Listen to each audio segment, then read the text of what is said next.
성도 여러분 안녕하십니까? 2024년 2월 21일 수요 새벽 말씀 함께 나누겠습니다. 함께 나누실 하나님 말씀은 마가복음 5장 21절에서 34절까지입니다. 본문은 예수님께서 야이로라 하는 회당장의 어린 딸을 고쳐주시기 위해 가던 중 12해 동안 부인병으로 고생하던 자가 예수님을 만나 고침을 받는 사건이 기록되어 있습니다. 본문을 통해서 예수님은 함께 가시는 분이다 라는 것과 믿는 자에게 능력이 임함에 대해서 묵상하겠습니다. 첫째 묵상할 내용은 함께 가시는 예수님입니다. 오늘 본문에서 예수님은 거라사인 지방에서 돌아오셨습니다. 그러자 그곳을 떠나기 전에 모여있던 많은 무리들이 또다시 예수님께 모여들었습니다. 그런데 가버나움 회당장 중 한 사람인 야이로라는 사람이 예수님께 와서 도움을 구했습니다. 본문 23절에 보시면 간곡히 구하여 이르되 내 어린 딸이 죽게 되었사오니 오셔서 그 위에 손을 얹으사 그로 구원을 받아 살게 하소서 하거늘 라고 하였습니다. 야이로에게는 어린 딸이 있었는데 그 딸이 죽어가고 있었습니다. 자녀가 죽어가고 있습니다. 어느 부모가 무슨 일이든 못하겠습니까? 그래서 그는 불타는 마음으로 예수님께 와서 자기 딸에게 손을 얹어 살게 해달라고 부탁하였던 것입니다.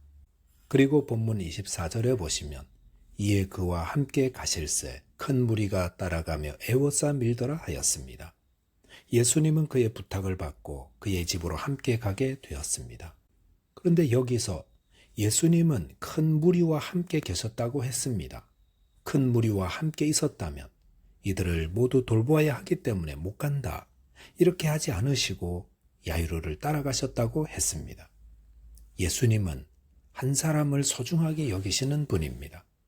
예수님께서 거라사인 지방에 가신 것은 더러운 귀신 들린 한 사람 때문이었고 이번에도 또 예수님이 움직이시는 이유는 한 사람 야이로의 딸 때문이었습니다. 예수님은 많은 무리와 함께 있으면서도 한 사람의 절박한 사정을 무시하는 분이 아니었습니다. 어떤 때 한 사람의 존재가 잊혀져 버립니까? 대의를 생각할 때입니다. 전체를 생각할 때 한 사람을 잊어버릴 명분이 생깁니다. 그러나 예수님은 대를 위해 소를 희생하는 분이 아닙니다. 내가 보잘것없는 자라 할지라도 예수님을 부르면 예수님은 나를 위해 찾아오시고 다가와 도와주십니다. 그런데 거라사인 지방으로 가실 때와 오늘 본문에서 야이로의 집으로 가실 때와 무슨 차이가 있습니까?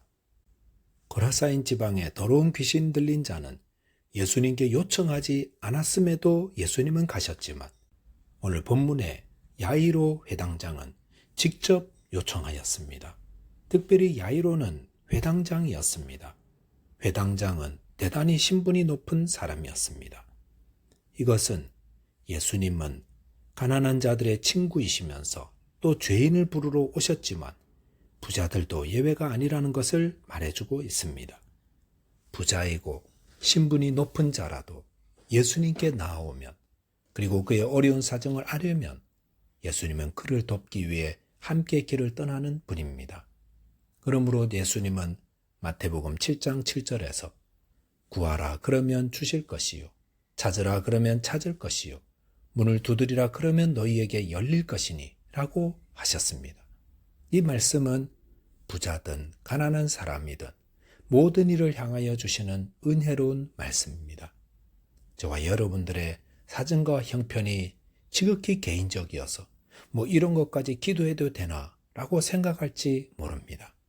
그러나 기억할 것은 아무리 개인적이라 할지라도 주님은 그 사람의 사정과 처지를 이해하시고 찾아오시고 은혜와 능력을 베풀어 도움을 주시는 분이라는 겁니다.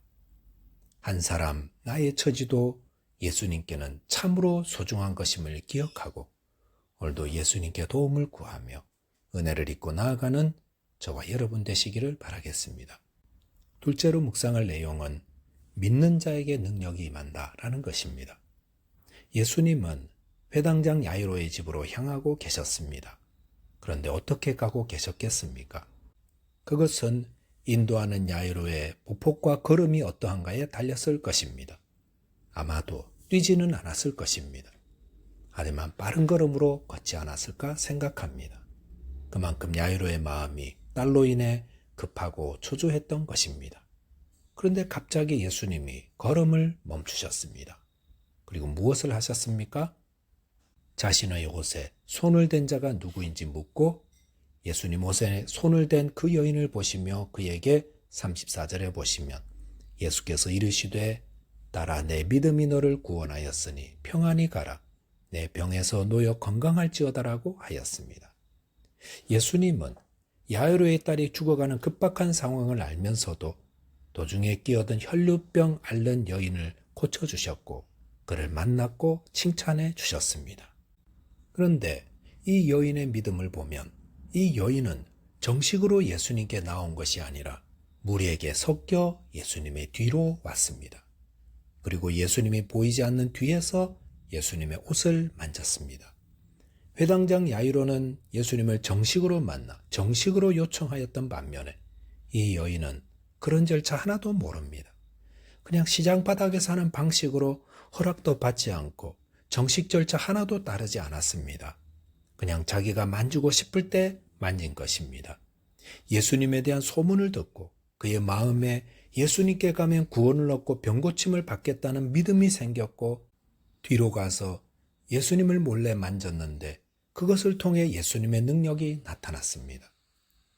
주님의 은혜를 받는 데는 회당장처럼 정식으로 요청했느냐 아니냐 이런 것은 차이가 없습니다. 누구에게 복음을 들었느냐 이것으로 더 큰 능력이 나타나는 것도 아닙니다. 고린도 교회 성도들은 누구에게 세례를 받았느냐 이거 가지고 자신들이 더 나은 신앙인이라고 오해를 하였습니다. 바울은 이런 모습이 얼마나 어리석다고 책망하였습니까? 저와 여러분에게도 이런 자부심이 남아있다고 생각합니다. 특별히 유명한 목사님을 개인적으로 알고 있거나 그분에게 말씀을 듣고 훈련받았다? 이 사실로 자신이 더 나은 신앙인이라고 생각할 수 있다는 겁니다. 하지만 복음에는 차별이 없습니다. 개척교회 목사님을 통해서 들은 말씀이나 대형교회 TV에서 늘 나오는 목사님이나 그분들이 전하는 내용의 복음이라면 그것으로 동일한 능력이 나타나게 됩니다.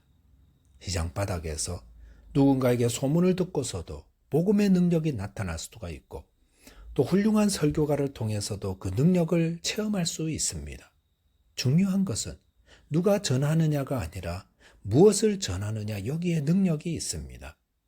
아무리 초라한 사람이라도 그가 전한 예수 그리스도의 복음을 듣고 믿으면 그곳에 병이 고쳐지고 죄를 사함받고 영혼의 구원을 얻는 놀라운 능력이 나타나는 것입니다.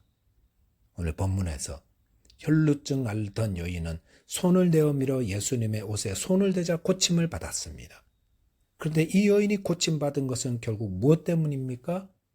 예수님의 옷에 능력이 있어서가 아닙니다.